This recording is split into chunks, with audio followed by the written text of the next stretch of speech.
her excitement coming up tonight at 10 and 11 on King 5, so stick around for that. It's just Golden Globes all night long. It was wind all night long last night and crazy gusts, right? Yeah, it was. In fact, I've got all 4 pages here of the printout from the top gusts coming in from across Western Washington. So they're all on here. Your community is almost certainly on here, but what I've done is I just pulled out the top 4. Rather than go through the whole 4 list, if you're not on this list, your gust was probably in the 40s. But Hoquiam hit 60, SeaTac hit 60.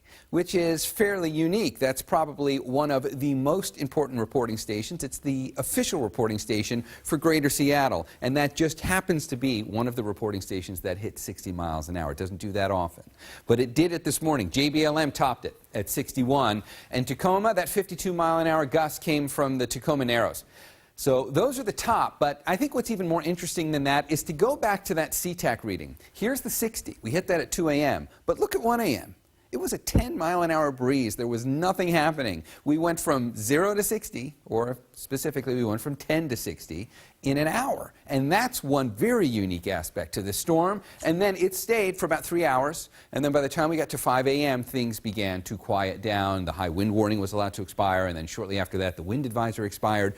We're in the clear. We're not done with the wind. It's still breezy. But we don't have any other concerns that the winds are going to be as strong as they were. In fact, they're just going to get weaker as we go through the day. So I want to show you what happened, just to give you a replay, because if you're seeing all the debris on your street and you're thinking, what, I slept through that, what happened? What were the winds like? We're going to use the UW high-resolution forecast model to go back and review this.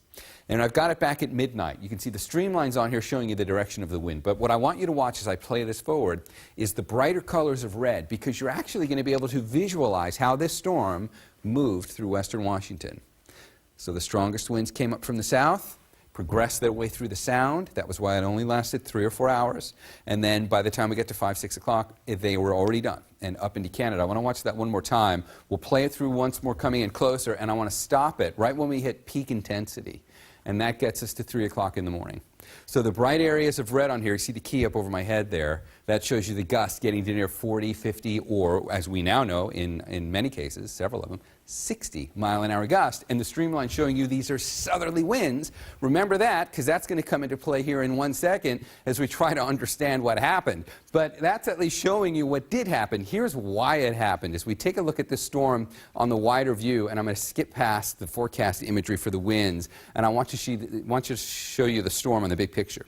And you don't really see much here if you look at the regular satellite imagery, but there is a subtle counterclockwise circulation here. That was an area of low pressure that skirted the coast last night.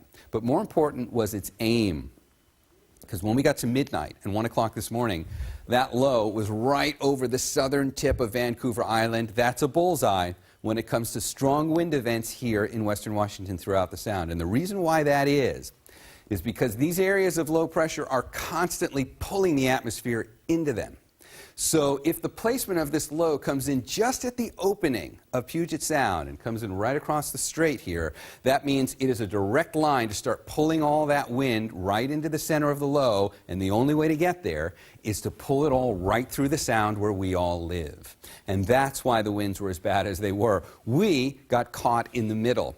And that's the classic scenario for the strongest wind events that come through Western Washington. The placement of that low is everything. The last few storms that have come through were not as bad in the Sound because that L was further out towards the edge, that northern edge of Vancouver Island. It wasn't close enough to do the damage, but this one had good aim. All right, so we're done with that for now. It's just scattered showers through the rest of today, and then we just keep a chance of rain going through the next 7 days. Snow levels are fairly low. Don't forget that. I know I didn't spend a lot of time on other things here, but the snow level is low enough that if you have to travel in the mountains today, or really any of these next few days, traction tires and chains, you're going to need them because there's light snow up on the passes right now. Yeah, and also I would like to take note of something. You know, we've been talking a lot about the government shutdown.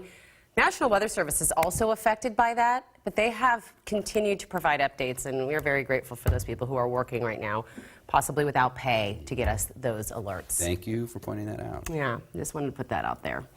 Meantime, let's talk about people who are dealing with this windstorm. Sarah says a tree fell in her house over the night, and she had to go to the airport and tweeted out that she left a huge mess for her hubby to deal with.